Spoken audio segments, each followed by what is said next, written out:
আসসালামু আলাইকুম সবাইকে। তোমাদের সবার সাথে হৃদয় ভাই আবারও চলে আসছে আমাদের আজকে পরিপাক ও শোষণ পর্ব 2 লেকচারে। তো পরিপাক ও শোষণ লেকচার, এই চ্যাপ্টারটা মোটামুটি বড়। তো এই চ্যাপ্টারটাকে আমরা কয়েকটা ভাগে ভাগ করে রাখছি যেন তোমাদের জন্য পড়তে সুবিধা হয় বা তোমরা যেন সহজে শিখতে পারো।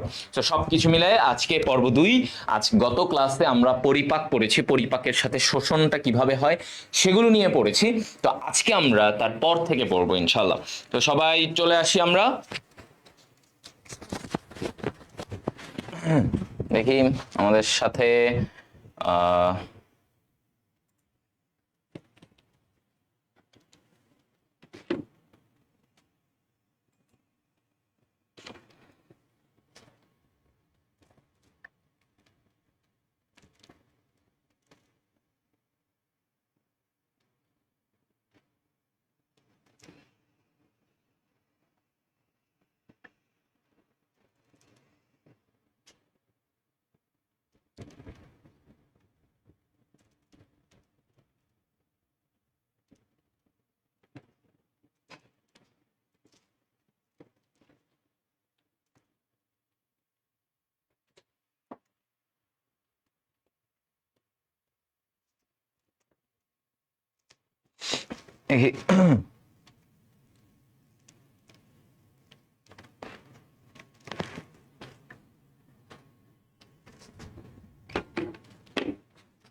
আমাদের সাথে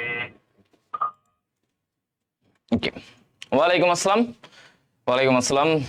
তোমাদের পড়াশোনা কেমন যাচ্ছে? পড়াশোনা কেমন যাচ্ছে? দিনকাল কেমন যাচ্ছে বলো? এই যে শুরু হয়ে যাবে একটু পরে, ভাইয়া রোজা ছিলাম, রোজা আছি ভাইয়া, কষ্ট লাগতেছে ভাইয়া, এই লাগতেছে ভাইয়া, এখন পারতেছি না, আর নিচ্ছে না। এইভাবে হলে হবে? এভাবে হলে হবে? হবে না। হ্যাঁ, এভাবে হলে হবে না। সো এনার্জি রাখতে হবে। ওকে, আচ্ছা আমরা 2 মিনিটের মতো টাইম নিয়েছিলাম সবাই জয়েন করতে।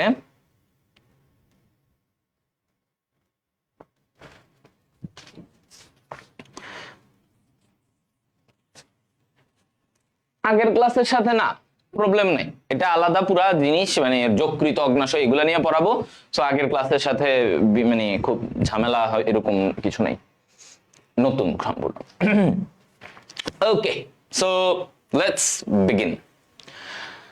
দেখো, প্রথমেই আমাদের আজকের টপিক হচ্ছে আমরা যকৃত অগ্নাশয় এই ব্যাপারগুলো নিয়ে আমরা শিখব। আচ্ছা, তো যকৃতটা কি আসলে, কোন দিকে থাকে? যকৃত থাকে ভাই আমাদের মধ্যচ্ছদা। মধ্যচ্ছদা কি? এই যে আমাদের বক্ষ, ধরো এটা মানে এটা হচ্ছে আমাদের পুরা বক্ষ আর উদর, এই যে একটা মধ্যচ্ছদা থাকে যেটা কি করে, এই বক্ষ এবং এই পাশে উদরকে আলাদা করে। কি করে? বক্ষ এবং উদরকে আলাদা করে যেই অংশটা সেটাকে বলে মধ্যচ্ছদা। তো এই মধ্যচ্ছদার নিচে ও উদর গহ্বরের ডান পাশে, তার মানে এই মধ্যচ্ছদা ধরো এখানে, তার নিচে এবং ডান পাশে, তার মানে এই পাশটায় আমাদের যকৃত। তাহলে যকৃত কোথায়? এই পাশটায় আমাদের যকৃত অবস্থান করে। তাহলে আমাদের উদরের উপরের দিকে ডান পাশে এটা অবস্থান করে। ওকে, এবার আসি আমরা এই যকৃতের বিস্তারিত। হ্যাঁ, যকৃতের ওজন কত, কি কত, এগুলো নিয়ে আমরা আলোচনা করব। ওকে, আচ্ছা আসো। তো প্রথমেই আসো যে কি বলছি, যকৃত আমাদের দেহের সবচেয়ে বড় গ্রন্থি। এটা কি? এটা আমাদের দেহের সবচেয়ে বড় গ্রন্থি। আচ্ছা ভালো, এটার ওজন পুরুষে কত 1.4 থেকে 1.8 কেজি, পুরুষে হচ্ছে 1.4 থেকে 1.8 কেজি, আর নারীর দেহে এটা হচ্ছে 1.2 থেকে 1.4 কেজি। তাহলে নারীতে একটা, পুরুষে একটা। আমরা যে কোনো কিছুর ক্ষেত্রে দেখব পুরুষের অঙ্গের ওজনটা কম্পারেটিভলি একটু বেশি হয়। হ্যাঁ, আচ্ছা, এখন আসো যদি একটা বাচ্চার কথা বলে, ভাই আপনি পুরুষ নারী বললেন, একটা শিশুর ক্ষেত্রে কত? একটা শিশুর ক্ষেত্রে ওর ওজন হচ্ছে 150 গ্রাম। কত? 150 গ্রাম। তাহলে আমরা পুরুষেরটা দেখলাম, নারীরটা দেখলাম, এখন হচ্ছে আমাদের শিশু।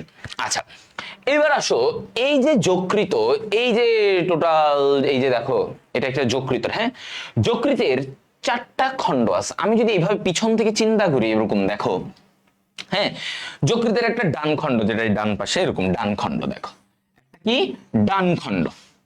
তাহলে এই পাশেটা কি? এটা হচ্ছে বাম খণ্ড। হ্যাঁ, আচ্ছা, তাহলে ডান খণ্ড, বাম খণ্ড। আর কি আছে? নিচের দিকের এই খণ্ডটাকে বলে কোয়াড্রেট। কি বলে? কোয়াড্রেট। ওকে। আর উপরের দিকের এই ছোট্ট খণ্ডটাকে বলা হয় কডেট। কি বলে? কডেট। তাহলে আমরা 4টা খণ্ড এখানে শিখলাম, খেয়াল করি 4টা খণ্ড শিখলাম। 4টা খণ্ড কি কি?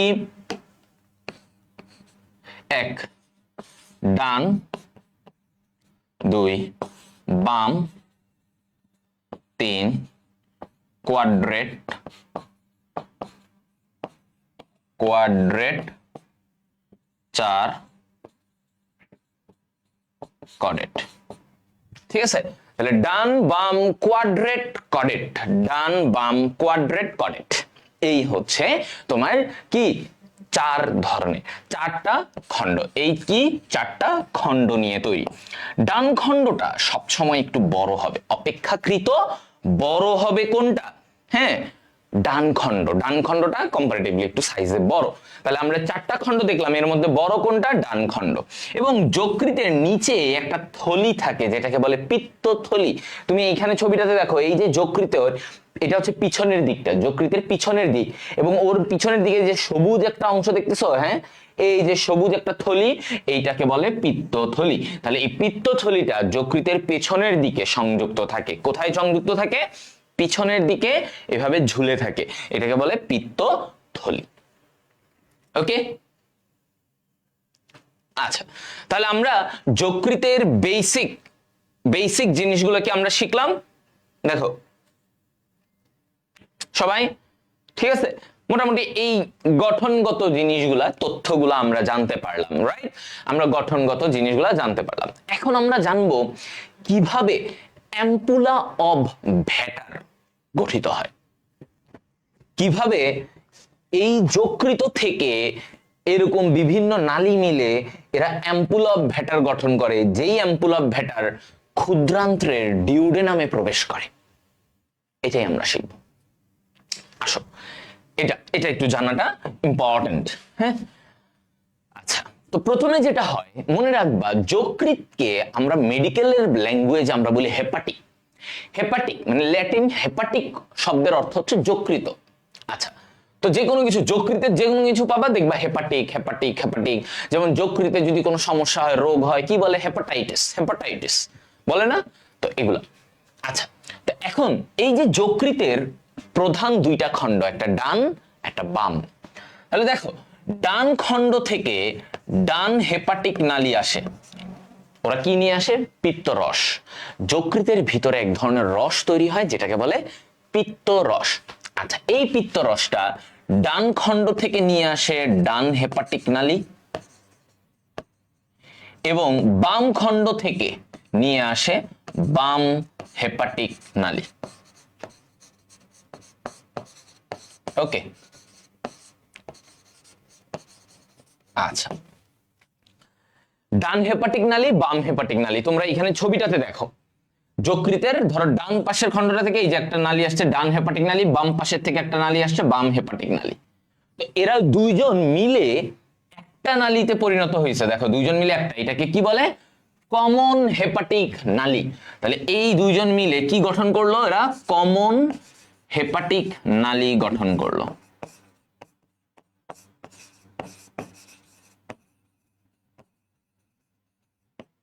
কমন হেপাটিক নালী গঠন করলো। ঠিক আছে, কমন হেপাটিক নালী।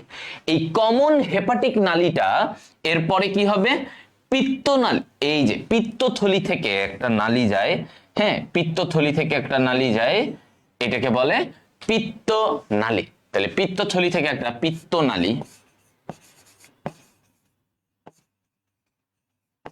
ঠিক আছে। তাহলে কমন হেপাটিক নালী, আর এই দিক থেকে পিত্তথলি থেকে যেই নালীটা গেল পিত্তনালী, পিত্তনালী মিলে কি গঠন করবে জানো? তাহলে দেখো এই যে পিত্তথলি থেকে পিত্তনালী আর এখান থেকে কমন হেপাটিক নালী, এরা মিলিত হয়ে কি গঠন করবে, সিস্টিক নালী। তাহলে পিত্তনালী, এখানে পিত্তনালী না, এটা হচ্ছে, সরি একটু ভুল বলছি, সিস্টিক নালী। এখান থেকে সিস্টিক নালী, পিত্তথলি থেকে যেই নালীটা বের হয় এটাকে বলে সিস্টিক নালী। তাহলে এই সিস্টিক নালী আর কমন হেপাটিক নালী, এরা দুইজন মিলে তোমার তৈরি করবে পিত্তনালী। ওকে, দেখো কমন হেপাটিক নালী প্লাস সিস্টিক নালী, এই যে এই পাশে দেখো এখান থেকে যে কমন হেপাটিক নালী আসছিল আর এই পিত্তথলি থেকে একটা নালী আসতেছে, এটাকে বলে সিস্টিক নালী। এরা দুইজন মিলে এই পাশে আমার একটা নালী তৈরি করলো, এটাকে বলে পিত্তনালী। ওকে, এবার পিত্তনালী তো হইল, এখন ওর সাথে অগ্নাশয় থেকে, এই যে আমাদের এই পাশে থাকে অগ্নাশয়, এই অগ্নাশয় থেকে একটা নালী আসে যেটাকে বলে অগ্নাশয় নালী বা উইরসাং নালী বলে। কি বলি, অগ্নাশয় থেকে যে রসটাকে নিয়ে যেই নালীটা আসে সেটাকে বলে অগ্নাশয় নালী বা উইরসাং নালী। তো এই যে এই পাশে দেখো অগ্নাশয় থেকে একটা নালী আসতেছে, এই যে এইটা, ঠিক আছে, এই যে এটা ওইটা। তাহলে পিত্তনালী প্লাস অগ্নাশয় নালী, পিত্তনালী প্লাস অগ্নাশয় নালী, হ্যাঁ, পিত্তনালী প্লাস অগ্নাশয় নালী দুইটা মিলে তোমার এইখানে কি তৈরি করবে, দুইটা মিলে এইখানে তৈরি করবে অ্যাম্পুলা অব ভ্যাটার। দেখো এরা মিলে অ্যাম্পুলা অব ভ্যাটার।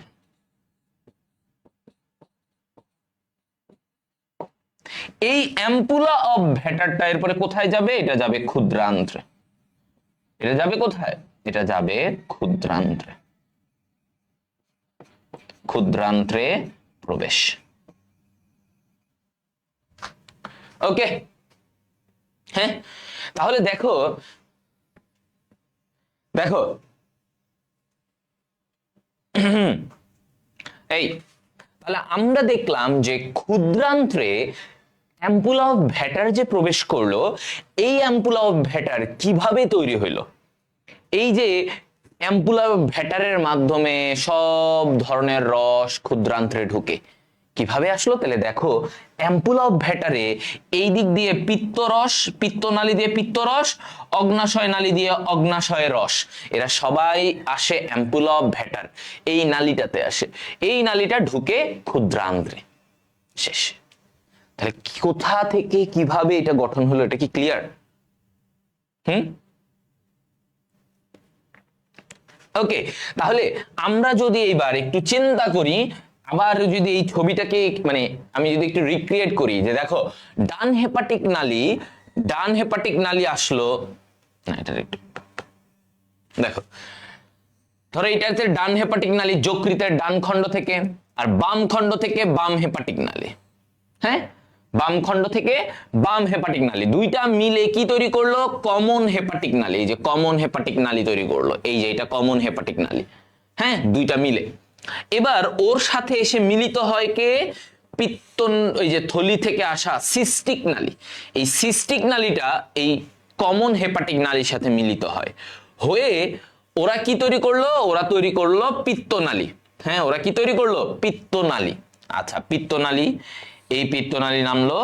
এবার এই পিত্তনালীর সাথে অগ্নাশয় থেকে আসে কে, অগ্নাশয় নালী। পিত্তনালীর সাথে এই দিক থেকে কে আসলো, অগ্নাশয় নালী, ও এসে এই অগ্নাশয় নালী এবং পিত্তনালী দুইটা মিলে এরা কি তৈরি করলো, অ্যাম্পুলা অব ভ্যাটার তৈরি করলো। এটা কি তৈরি করলো? Ampulla of Vater. That's it. দেখছো?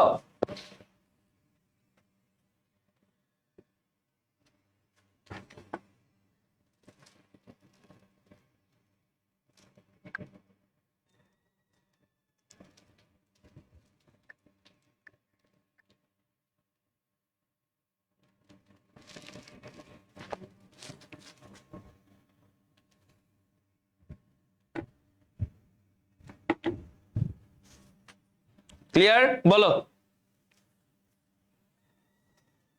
ওকে, তাহলে আমরা এই জিনিসটা তোমাদের বইয়ে কিন্তু ডিটেইলসে দেওয়া কম।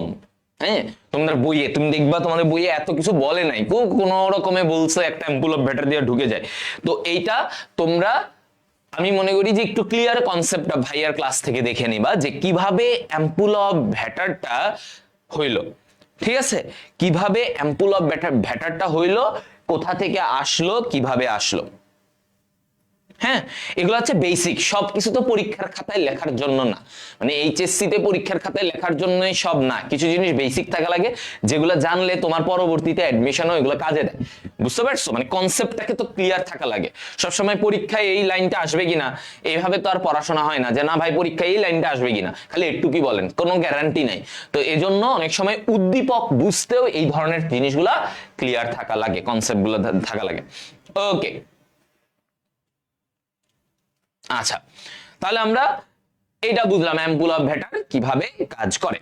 ওকে, এইবার আমাদের জন্য যেটা সিকিউতে very very important, very very important, সেটা হচ্ছে যকৃতের কাজ। ভাই আমি আগেই বলে দেই, যকৃতের কাজ সিকিউতে আসবে না, এটা অনেকটা ইম্পসিবল ঘটনা, মানে এটা আসতেই হবে।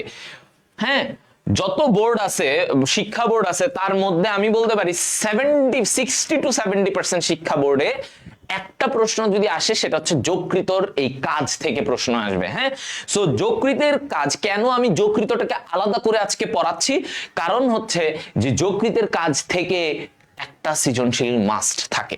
হ্যাঁ, একটা সৃজনশীল মাস্ট থাকবে।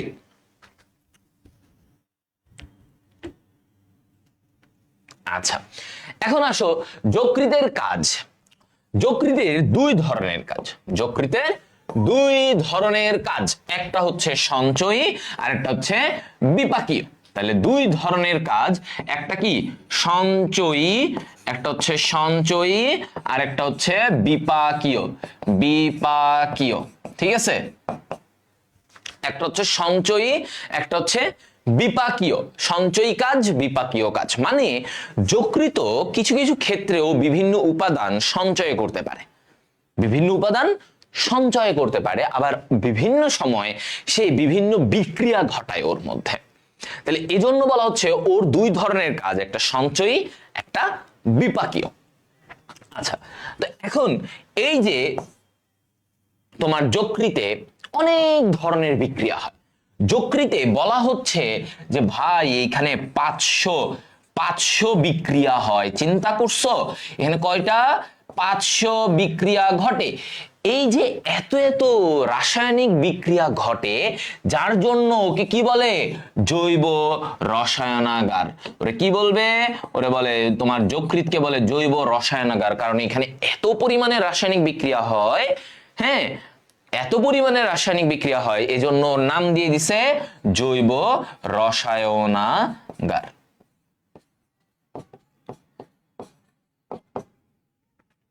ঠিক আছে, ওকে। টেস্টে এই প্রশ্ন আসছিল, একজন বলছে কোপায়া দিছি, এই যে দেখছো, ওই যে টেস্ট পরীক্ষায় আসছে। তো এই জিনিসগুলা আসো। তো এখন জৈব রসায়নাগার বুঝলাম, 500 বিক্রিয়া ঘটে, এত ধরনের বিক্রিয়া ঘটে। এবার আসি আমরা যকৃতের সঞ্চয়ী ভূমিকা। ওকে, এবার আমরা কি নিয়ে আসবো? যকৃতের সঞ্চয়ী ভূমিকা। কি কি সঞ্চয় করে যকৃতের সঞ্চয়ী ভূমিকা? আচ্ছা দেখো কি কি সঞ্চয় করতে পারে। প্রথম পয়েন্টে আমাকে বলছে গ্লাইকোজেন সঞ্চয় করে। ও কি করে? এই যে যকৃত, ও প্রচুর পরিমাণে গ্লুকোজকে গ্লাইকোজেনে সঞ্চয় করে, পরিণত করে। ও কি করে, ধরো n সংখ্যক গ্লুকোজকে আমি যদি এভাবে লিখি, সে এই ছোট ছোট গ্লুকোজকে জোড়া লাগায় এই গ্লাইকোজেন হয়। ওই গ্লাইকোজেনটা জমা থাকে কোথায়? যকৃতে। তো যখন রক্তে গ্লুকোজের ঘাটতি পড়বে তখন যকৃত করে কি? সাপ্লাই দেয়। বুঝছো? মানে যকৃত হচ্ছে একটা স্টোর হাউস, স্টোর, যখনই দরকার পড়বে সাপ্লাই দিবে। তো এই যে নরমালি আমাদের দেহে আমরা যখন এই যে এত ভাত খাই, এই খাই, পরোটা খাই, এত কিছু খাই, এই গ্লুকোজটা ও কি করে? গ্লাইকোজেনে পরিণত করে। কিসে পরিণত করবে? গ্লাইকোজেনে পরিণত করবে। এখন এই যে এত গ্লুকোজকে, n সংখ্যক গ্লুকোজকে গ্লাইকোজেনে পরিণত করবে, এর পেছনে ভূমিকাটা কে করে? কে ওকে উদ্দীপনা দেয়? ওকে উদ্দীপনা দেয় insulin hormone. Very important. Insulin hormone কি করে? ও রক্তে থাকা গ্লুকোজকে গ্লাইকোজেনে পরিণত করে। রক্তের গ্লুকোজ গুলাকে, তুমি যে খাইছো, ভাত খাইছো বা সেহরি করছো, এই সেহরিতে যে তোমার গ্লুকোজ গুলো আসছে না রক্তে, এই গ্লুকোজটাকে আস্তে আস্তে সে কি করবে? গ্লাইকোজেনে পরিণত করা শুরু করবে। হ্যাঁ, গ্লাইকোজেন, অতিরিক্ত গ্লুকোজটাকে গ্লাইকোজেনে পরিণত করে সে যকৃতে জমা রাখবে। এরপরে এই যে যখন তুমি সারাদিন ধরে রোজা রাখতেছো, তখন ধরো তোমার একটু শক্তি দরকার। এই যে আমি ক্লাস নিতেছি, এখন দাঁড়ায় দাঁড়ায় এত ঘন্টা ক্লাস নিব, তখন আমার শক্তি লাগবে না? এই শক্তিটাকে যকৃত আস্তে আস্তে একটু একটু করে সাপ্লাই দিবে। হ্যাঁ, তো এই জিনিসটা হচ্ছে ব্যাপার। আর এইভাবে করেই ইনসুলিন কি করে? রক্তে গ্লুকোজের লেভেল কমায়। আমরা পড়ে আসছি, আগেও জানছি যে ডায়াবেটিক কি হয়? ইনসুলিন দিলে গ্লুকোজ কমে। এটা জানো না? ইনসুলিন দিলে কি হয়? গ্লুকোজ কমে। যাদের ডায়াবেটিস তাদের তো গ্লুকোজের লেভেল বেশি থাকে, তো তারা কি করে? ইনসুলিন নেয়, ইনসুলিন দিয়ে এটাকে কমায়। তো সেম ব্যাপার এখানে, ও ন্যাচারালি ইনসুলিন দিয়ে কাজটা করে।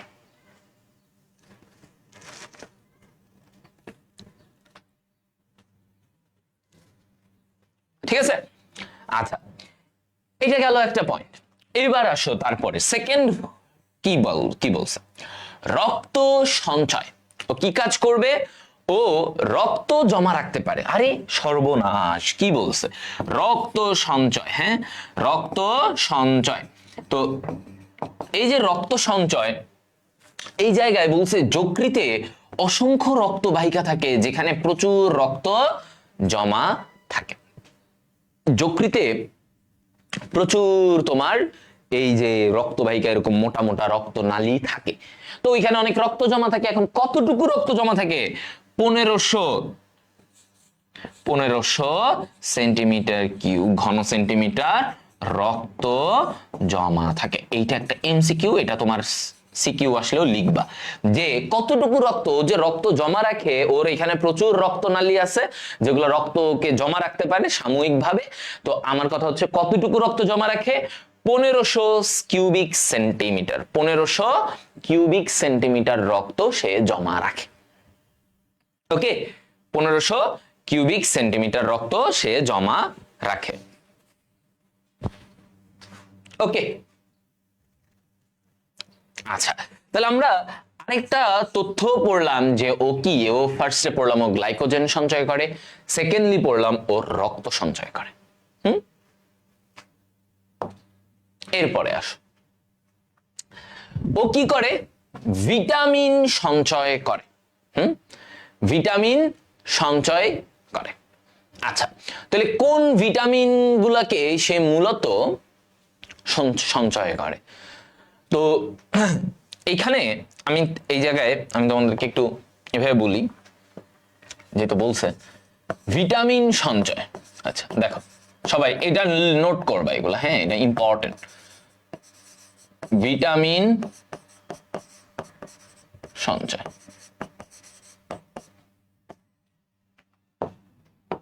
আচ্ছা দেখো এই যে ভিটামিন সঞ্চয়, এই ভিটামিন সঞ্চয়ের মধ্যে সে মূলত চর্বি দ্রবণীয়, চর্বিতে দ্রবণীয় এদেরকে জমা, চর্বিতে দ্রবণীয় ভিটামিন, চর্বিতে দ্রবণীয় ভিটামিন সঞ্চয়। চর্বিতে দ্রবণীয় ভিটামিন কারা?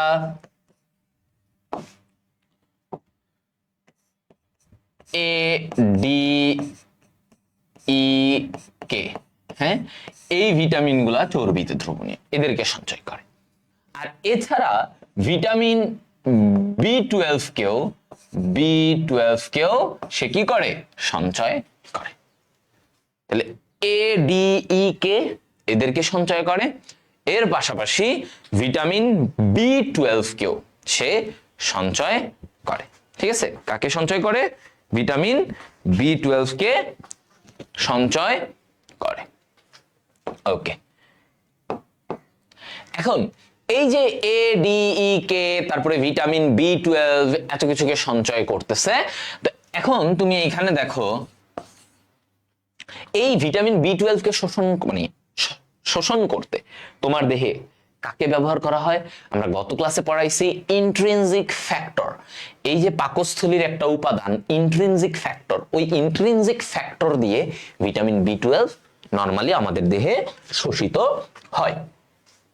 আচ্ছা, তারপরে আসো এখানে কি হয়, যকৃত পিত্তরস সঞ্চয় করে, পিত্তরস সঞ্চয় করে।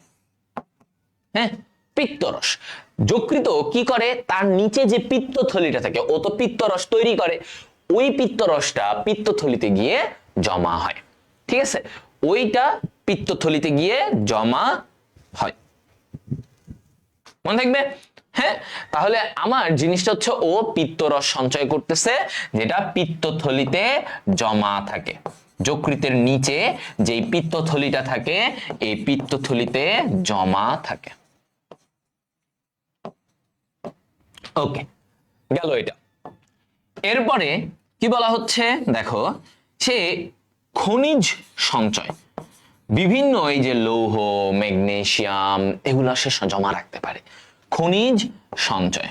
হ্যাঁ, খনিজ লবণ এগুলা সঞ্চয় করে, যেমন আয়রন, ম্যাগনেসিয়াম, জিঙ্ক এগুলোকে জমা রাখে। এখন এই জায়গায় একটা মনে রাখতে হবে যে আয়রনটাকে সে কি রূপে জমা রাখে, আয়রনের জমা রাখার রূপটা কি।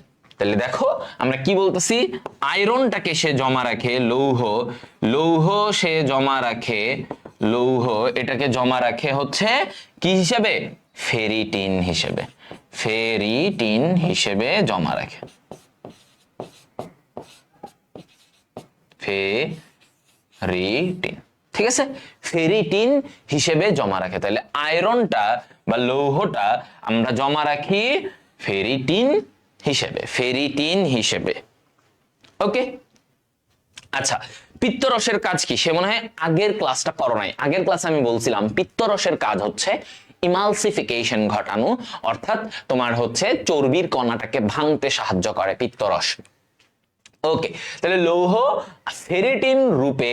ফেরিটিন রূপে জমা থাকে, ফেরিটিন রূপে জমা।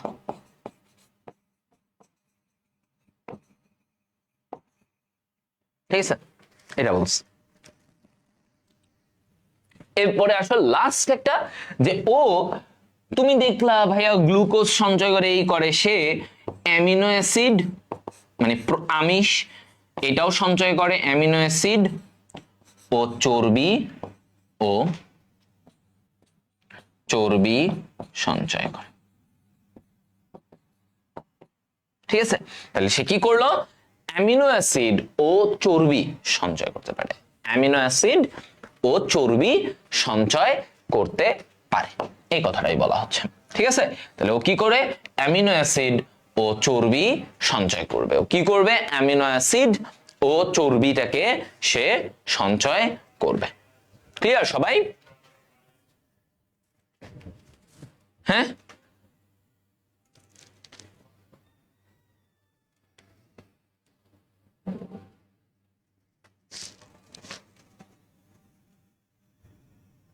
বলো।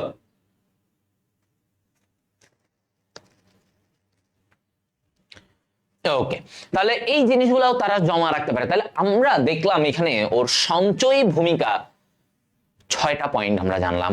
ও গ্লাইকোজেন রূপে সঞ্চয় করে, গ্লুকোজটাকে গ্লাইকোজেনে সঞ্চয় করে, ও রক্ত সঞ্চয় করে, ভিটামিন সঞ্চয় করে, খনিজ সঞ্চয় করে, পিত্ত রস সঞ্চয় করে, অ্যামিনো অ্যাসিড ও চর্বি সঞ্চয় করতে পারে, সব কিছুকে সে জমা রাখতে পারে। তাহলে চিন্তা করো ও একটা কত বড় অঙ্গ, অনেক বড় কিন্তু যকৃত, কিন্তু বুঝতেছো 1.5 কেজি কিন্তু কম না, এটা ধরো 1.5 কেজি ওজনের একটা অঙ্গ। কম না কিন্তু, তাই না? 1.5 কেজি অঙ্ক। ওকে, তো এগুলো হচ্ছে তার সঞ্চয়ী মানে জমা রাখার কাজ, জমা রাখার কাজ। এইবার আসো আমরা যাব বিপাক কি, ওর বিপাকীয় কাজ। বিপাকীয় কাজ জানার আগে তোমাকে জানতে হবে বিপাক বলতে কি বোঝায়। হ্যাঁ, তোমাকে এটাই জানতে হবে যে বিপাক বলতে কি বোঝানো হচ্ছে ভাইয়া। ওকে, আসো। বিপাক প্রক্রিয়া হলো দেহের সকল উপচিতি ও অপচিতি প্রক্রিয়ার সমষ্টি। কি বলছি? বিপাক প্রক্রিয়াটা হলো দেহের উপচিতি প্লাস অপচিতি। তাহলে আমরা এইভাবে লিখি বিপাক ইজ ইকুয়াল টু উপচিতি প্লাস অপচিতি, উপচিতি প্লাস অপচিতি।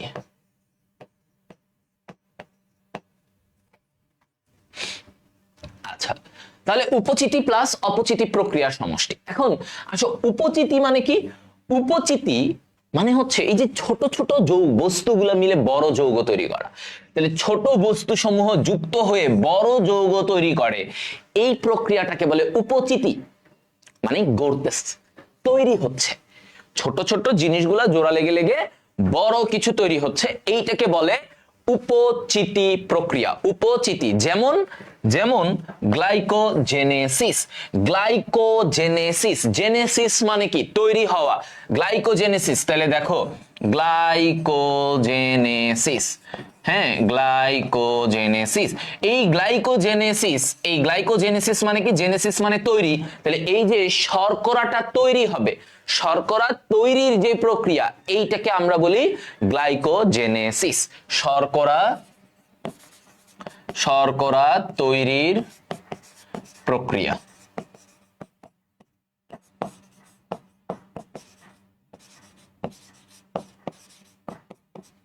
শর্করা তৈরির প্রক্রিয়া, ঠিক আছে? গ্লাইকোজেনেসিস।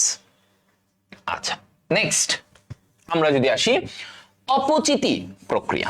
কিসে আসো দেখো, অপচিতি প্রক্রিয়া বা আমরা ইংলিশে এভাবে বলি ক্যাটাবলিজম।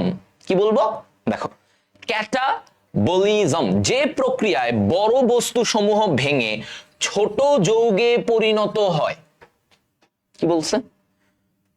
বড় বস্তুগুলা, বড় একটা বস্তু ভেঙে ছোট যৌগে পরিণত হবে, এইটাকে বলে কি? অপচিতি প্রক্রিয়া। কি বলবো এটাকে? অপচিতি প্রক্রিয়া। অপচিতি প্রক্রিয়ায় ক্যাটাবলিজম, যে প্রক্রিয়ায় বড় বস্তু, তাহলে একটা দেখো একটা বড় বস্তু ও ভেঙে ছোট ছোট হয়ে গেল। কি হয়ে গেছে? এরকম ছোট ছোট হয়ে গেছে। হ্যাঁ, এইটাকে আমরা বলি কি? ক্যাটাবলিজম। ক্যাটাবলিজম, অপচিতি প্রক্রিয়া। আচ্ছা, যেমন দেখো লাইপোলাইসিস। লাইপোলাইসিস, লাইসিস মানে কি? ভাঙা, লিপিড ভাঙতেছে, লিপিড ভাঙতেছে। দেখো বলছে গ্লাইকোজেনোলাইসিস মানে কি? গ্লাইকোজেন ভেঙে গ্লুকোজ। তার মানে আমি একটা বড় বস্তু ভেঙে ছোট হচ্ছে, গ্লাইকোজেনোলাইসিস। নামের মধ্যেই দেখো লাইসিস মানে ভাঙা, সো গ্লাইকোজেন ভাঙতেছে, গ্লাইকোজেনোলাইসিস। গ্লাইকোজেন ভেঙে কি হচ্ছে? গ্লুকোজ হচ্ছে। গ্লাইকোজেন ভেঙে কি হচ্ছে? গ্লুকোজ হচ্ছে। এই কথাটাই বলছে। তাহলে এটা হচ্ছে আমার কি? এটা হচ্ছে একটা অপচিতি প্রক্রিয়া। এটা কি? এটা একটা অপচিতি প্রক্রিয়া। ওকে, আচ্ছা গেল।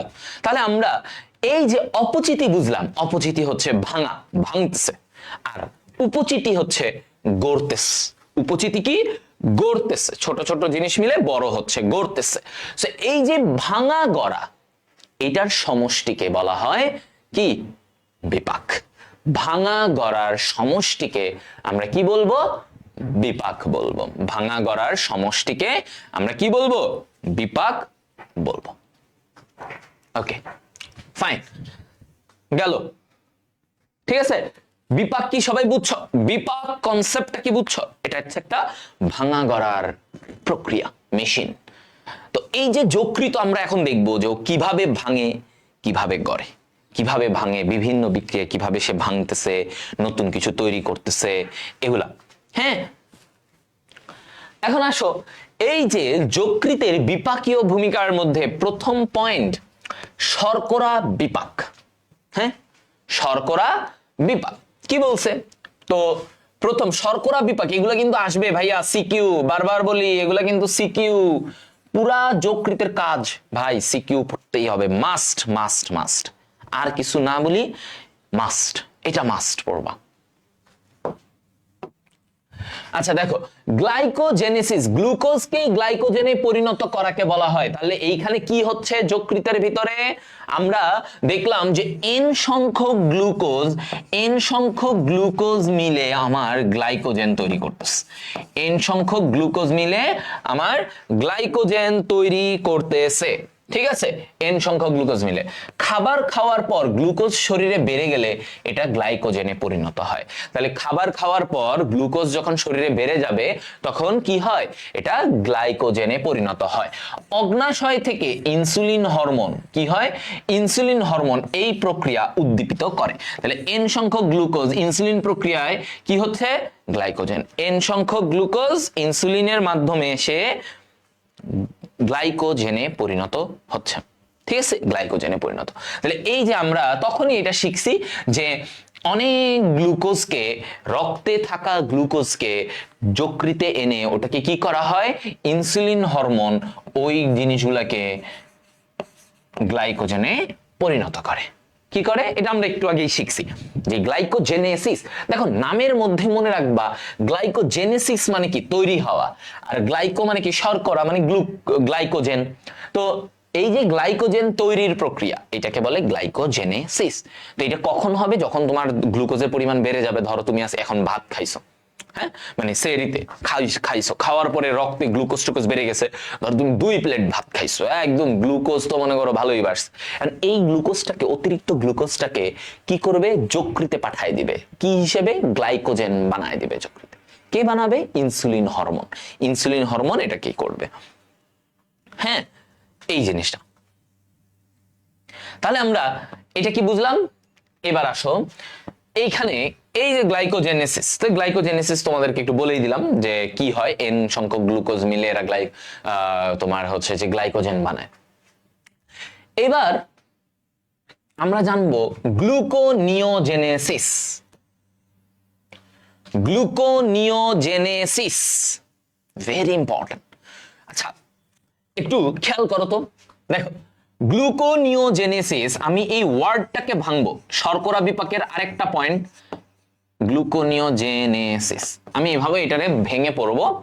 দেখো গ্লুকোনিওজেনেসিস, গ্লুকো মানে কি? গ্লুকোজ, এভাবে লিখো গ্লুকোজ, গ্লুকো দিয়ে বুঝাচ্ছে গ্লুকোজ।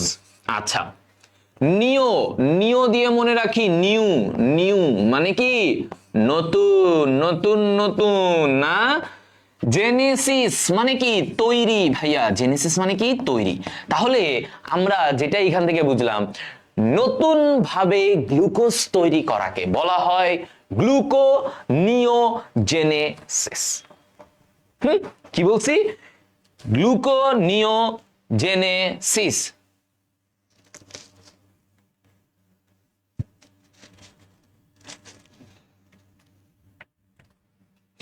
ওকে, তাহলে গ্লুকোজ নতুন করে তৈরি করার প্রক্রিয়া, গ্লুকোজটাকে নতুন করে তৈরি করার প্রক্রিয়া হচ্ছে গ্লুকোনিওজেনেসিস।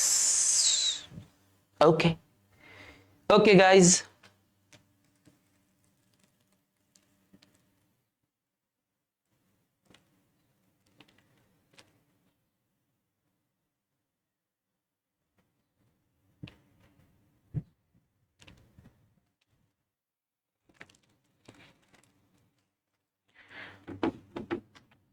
ওকে, তাহলে নতুন করে গ্লুকোজ তৈরি। এখন নতুন করে গ্লুকোজ কিভাবে তৈরি হবে? নতুন করে যে গ্লুকোজটা তৈরি হবে কিভাবে তৈরি হবে? তো দেখো এই যে চর্বি, চর্বি থেকে গ্লুকোজ হতে পারে, আমিষ এইটা থেকে গ্লুকোজ হতে পারে, মানে নন কার্বোহাইড্রেট উৎস থেকে। কি বলছি? নন কার্বোহাইড্রেট মানে যেগুলো শর্করা না, এমন উৎস থেকে গ্লুকোজ তৈরির প্রক্রিয়াকে গ্লুকোনিওজেনেসিস। হ্যাঁ, এটা বলছে। তাহলে দেখো, ধরো আমার এই যে চর্বি, চর্বি থেকে কি কখনো গ্লুকোজ হওয়ার কথা? কথা, চর্বি তো আলাদা জিনিস। আবার আমিষ, এটা থেকেও কি হওয়ার কথা?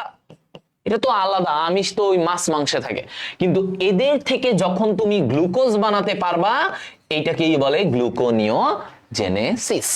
ওকে, এটা কি বলবো? গ্লুকোনিওজেনেসিস, যে আমি নতুন করে গ্লুকোজ বানাচ্ছি।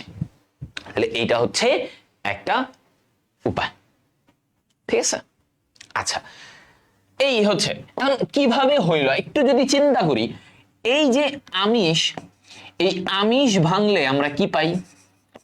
আমিষ ভাঙলে আমরা অ্যালানিন নামক একটা অ্যামিনো অ্যাসিড পাই। দেখো কিভাবে আসে, আমি জাস্ট হালকা একটা আইডিয়া দিই তোমাদেরকে, একটু কনসেপ্ট ক্লিয়ার করাই দিই। হ্যাঁ, দেখো আমিষ ভাঙলে অ্যালানিন নামের একটা অ্যামাইনো অ্যাসিড আসে। এই অ্যালানিন অ্যামাইনো অ্যাসিড এরপরে কিসে পরিণত হয়? পাইরুভেট। ঠিক আছে, পাইরুভেটে পরিণত হয়। অ্যালানিন থেকে পাইরুভেট হয়, আর এই পাইরুভেট থেকে পরবর্তীতে গ্লুকোজ তৈরি হয়। তাহলে বুঝছো, তাহলে আমিষ থেকে আলটিমেটলি গ্লুকোজ হয়ে গেল। এটাই হচ্ছে গ্লুকোনিওজেনেসিস। এটাই কি? গ্লুকোনিওজেনেসিস। চর্বি, এবার আসো চর্বির কথা যদি বলি। চর্বিতে কি হয় আমরা দেখি। হ্যাঁ, খেয়াল করো, চর্বি, তাহলে চর্বিতে আমাদের, চর্বি থেকে আমরা কি পাই? আমরা পাই ফ্যাটি অ্যাসিড এবং গ্লিসারল। কি পাবো? ফ্যাটি অ্যাসিড এবং গ্লিসারল। ওকে, এই যে গ্লিসারল, এই গ্লিসারল থেকে আমরা এরপরে কি পাই? Glyceraldehyde. Glyceraldehyde, glyceraldehyde. এই গ্লিসারাল ডিহাইড এরপরে কিসে পরিণত হয়? গ্লিসারাল ডিহাইড থেকে, তাহলে চর্বি থেকে গ্লিসারল, গ্লিসারলটা গ্লিসারাল ডিহাইডে পরিণত হয় এবং গ্লিসারাল ডিহাইড পরিশেষে গ্লুকোজে। এটা তাহলে আমরা এই হচ্ছে গ্লুকোনিওজেনেসিস নিয়ে জানলাম, যে গ্লুকোনিওজেনেসিসে আমরা দেখলাম যে ভাই আমার আমিষ এবং চর্বি থেকে আমরা কিভাবে গ্লুকোজ পেতে পারি। হ্যাঁ, ওকে।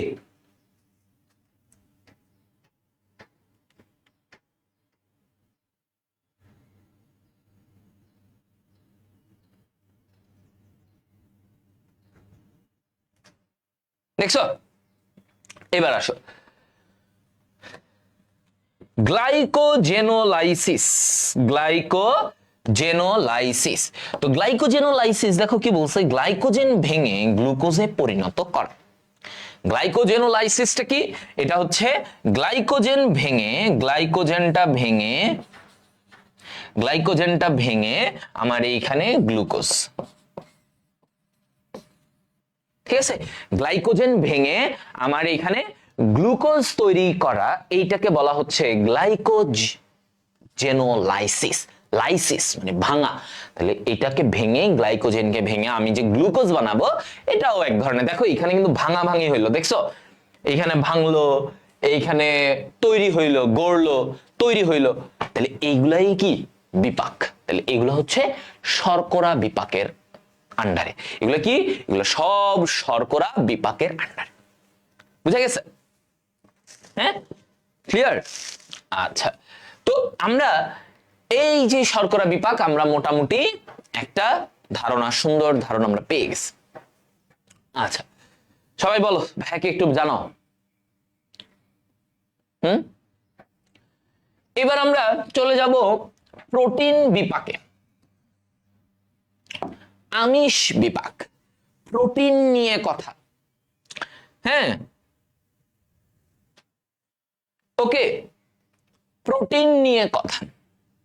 আচ্ছা, তোমরা ভাবতে পারো ভাই এটাতে কেমনে প্রশ্ন আসতে পারে। দেখো অনেক সময় ঘ নাম্বারে বলে যে যকৃতের কাজ লিখো, তখন কাজ বললে তো সবই, তখন তোমরা মেইন পয়েন্ট এক এক লাইন করে লিখে দিলেই হবে। ছোট ছোট করে মেইন জিনিসগুলো লিখে দিলেই হবে। বড় জোর 1.5 পৃষ্ঠা লাগবে ওটা লিখতে, আর একটা ঘ নাম্বারে তো 1.5 পৃষ্ঠা লিখি আমরা।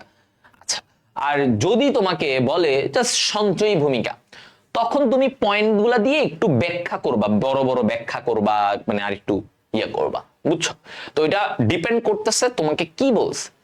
হ্যাঁ, যদি বলে বিপাকীয় কাজ লিখো, তাহলে তুমি বিপাকের পয়েন্টগুলা লিখে ছোট ছোট করে যতটুকু পারো ব্যাখ্যা করবা ভালো করে, মানে একদম কাট টু কাট কাট কাট অ্যান্সার করবা, তখন তুমি দেখবা যে ভালো একটা নাম্বার পাচ্ছ, তোমার সময়ও বেশি লাগতেছে না। ওকে, এবার আসো আমিষ বিপাক কি হয়। হ্যাঁ, আমিষ বিপাক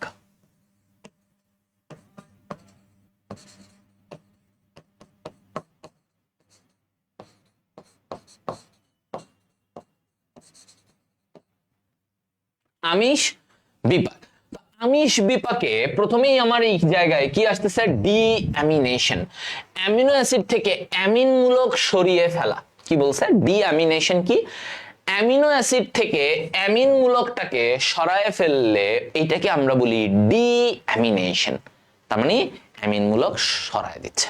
তাহলে দেখো কি বলতেছি, ডিঅ্যামিনেশন COOH HR। এখন দেখো এই যে অ্যামিন মূলক, এই অ্যামিন মূলকটাকে যদি সরায় ফেলা হয়, এই অ্যামিন মূলকটাকে যদি সরায় ফেলা হয়, তাহলে বাকি যে অংশটা থাকে এটা হচ্ছে একটা অ্যামিনো অ্যাসিড। তো অ্যামিনো অ্যাসিড গুলা মিলেই কি তৈরি করে, প্রোটিন তৈরি করে। অ্যামিনো অ্যাসিড গুলা মিলেই প্রোটিন। তাহলে এই বাকি অংশটাকে আমরা বলবো কিটো অ্যাসিড। বাকি অংশটাকে আমরা বলি কিটো অ্যাসিড। ঠিক আছে, কিটো অ্যাসিড। আচ্ছা, তো এইটা হচ্ছে ডিঅ্যামিনেশন। ডি মানে কি, সরানো। তাহলে অ্যামিন মূলকটাকে আমি এখান থেকে সরায় ফেলতেছি, এই অ্যামিনো অ্যাসিড থেকে অ্যামিন মূলকটাকে সরায় ফেলতেছি। আর অ্যামিন মূলকটাকে সরায় ফেললে বাকি অংশটাকে বলা হয় কিটো অ্যাসিড, যেটা পরে আমাদেরকে শক্তি তৈরি করে। এই যে বলছে কিটো অ্যাসিড ক্রেবস চক্রের মাধ্যমে শক্তি তৈরি করে, শক্তি তৈরি করে। ঠিক আছে, আচ্ছা সবাই একটু ভালো করে মনোযোগ দাও এই জায়গাগুলোতে। আচ্ছা, এখন এইখানে এই যে অ্যামিন মূলকটাকে যে সরায় ফেললো, অ্যামিন মূলক পরবর্তীতে কি হয়, ও হাইড্রোজেনের সাথে মিলে অ্যামোনিয়া তৈরি করে। ধরো এই যে অ্যামিন মূলক আসলো, ওর সাথে একটা হাইড্রোজেন যুক্ত হয়ে হ্যাঁ কি তৈরি করবে, অ্যামোনিয়া তৈরি করবে, NH3। হ্যাঁ, NH3। এবার কি ঘটবে দেখো, এই যে NH3, এই NH3 একটু পরে এই NH3 এর থেকে আমরা দেখব যে এই 2 মোল অ্যামোনিয়ার সাথে ওই যে কোষের ভিতরে, যকৃতের ভিতরে কার্বন ডাই অক্সাইড তৈরি হচ্ছে না, হচ্ছে কি না, কার্বন ডাই অক্সাইড তো আছে।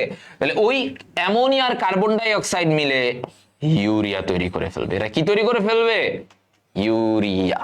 বুঝছো? তাহলে আমরা যেটা দেখলাম, ইউরিয়া তৈরির যে জায়গাটা সেটা কোথা থেকে শুরু হইলো, সেটা শুরু হয়েছে এই ডিঅ্যামিনেশন থেকে। এই যে অ্যামিনো অ্যাসিড থেকে এই অ্যামিন মূলক সরে গেল, ওই অ্যামিন মূলকটা হাইড্রোজেনের সাথে যুক্ত অ্যামোনিয়া, অ্যামোনিয়া তারপরে কার্বন ডাই অক্সাইডের সাথে মিলে ইউরিয়া তৈরি করলো। আর এই যে ইউরিয়া তৈরির এই প্রক্রিয়াটা, এটাকে বলে অর্নিথিন চক্র। এটাকে কি বলে, সবাইকে এটা তুলছো দেখো। তোমাদের তো আবার অনেক সময় কারো কারো জন্য ক্লাস ভাইয়া 0.75 ইয়েতে চলতেছে, স্পিডে চলতেছে, কারোর জন্য ভাইয়া ক্লাস তো 1.75 চলতেছে, ভাইয়া কারোর জন্য তো আমি কিছুই বুঝতেছি না। এক একজনের এক এক রকম অবস্থা থাকে, বুঝছো, তোমাদের এক একজনের এক এক রকম। এজন্য মানে ইয়ে লাগে যে আরে ও বুঝছে কিনা, এ বুঝছে কিনা। অফলাইনে মনে করো চেহারাটা দেখলেই বুঝি, এই বেটা তুই বুঝছস, ও তুই বুঝস নাই, তুই তাকাসি নাই, হ্যাঁ এরকম বুঝাই যায় অফলাইনে। অনলাইনে তো আর তোমাদের বুঝতেছি না ক্যামেরার ওই পাশে, তো অনলাইনে এমন ভাবে আমি বুঝাই যে না এইটার পরে কারো না বুঝার থাকার কথা না, তাও যে বুঝবে না তার মানে তার আমার আবার বুঝাইতে হবে। আরেকজন বলে 0.25 চলতেছে, ঠিক আছে। একজন বলো ভাই ক্লাস তো চলেই না, আগাই না, আমি দেখি যে ভাই আপনি কি পড়ালেন, কিছুই আগাইলো না, পড়া তো আগাই না, এটাও বলো একজন। আচ্ছা, তো এবার আমরা দেখো ইউরিয়া তৈরি, এই যে মাত্র বললাম ইউরিয়া তৈরি, তাহলে ইউরিয়া এটা অলরেডি বলা হয়ে গেল, আমি অলরেডি বুঝাই দিছি তাই না, ইউরিয়া কিভাবে তৈরি করলো সে। এই ইউরিয়া তৈরিটা দেখো যে চক্রের মাধ্যমে তৈরি হয় তার নাম অর্নিথিন চক্র। কি চক্র, অর্নিথিন চক্র। যেই চক্রের মাধ্যমে এটা তৈরি হয় সেই চক্রটাকে বলা হয় অর্নিথিন চক্র। এখন আর্জিনিন থেকে অর্নিথিন অ্যামিনো অ্যাসিড হতে ইউরিয়া তৈরি হয়। কি বলছে? আর্জিনিন থেকে হ্যাঁ, আর্জিনিন থেকে অর্নিথিন, আর্জিনিন থেকে অর্নিথিন, এইটা তৈরি হওয়ার সময়, এই জায়গা থেকে এই জায়গায় যাওয়ার সময় আমার ইউরিয়াটা তৈরি হয়। এজন্য এটার নাম হয়ে গেছে অর্নিথিন চক্র। মানে এই চক্রটার নাম কি? অর্নিথিন। কারণ এই আর্জিনিন থেকে অর্নিথিন হওয়ার সময়ই মাঝপথে ইউরিয়াটা তৈরি হয়। বুঝছো? এটা বলছে। ওকে, এখন এই যে চক্রটা, ইউরিয়া তৈরির চক্র, এটা সাইটোপ্লাজম ও মাইটোকন্ড্রিয়া মিলে চক্রটি সম্পন্ন হয়। কি কি মিলে? সাইটোপ্লাজম, এই যে যকৃত কোষের সাইটোপ্লাজম ও মাইটোকন্ড্রিয়া মিলে চক্রটি সম্পন্ন হয়। ওকে, তাহলে আমরা কি বলছি? মানে এই জিনিসটা হচ্ছে, এই যে ইউরিয়া, এইটা যে চক্রটা, এটা মনে করো একটা যকৃত কোষ। হ্যাঁ, একটা যকৃত কোষের মনে করো এই জায়গাটা হচ্ছে মাইটোকন্ড্রিয়া। হ্যাঁ, এটা হচ্ছে মাইটোকন্ড্রিয়া। তো এই চক্রটা এই দুই জায়গায়, এখানেও কিছু হয়, আবার এখান থেকে এইখানেও কিছু হয়। মানে সাইটোপ্লাজম এবং মাইটোকন্ড্রিয়া দুইটা জায়গাতে এই চক্রটা মিলমিশ করে ঘটে। মানে দুইটা মিলায়ে এই চক্রটা সম্পন্ন হয়। ঠিক আছে, দুইটা মিলায়ে এই চক্রটা সম্পন্ন হয়। তাহলে আমরা অর্নিথিন চক্রে কি জানলাম? অর্নিথিন চক্রে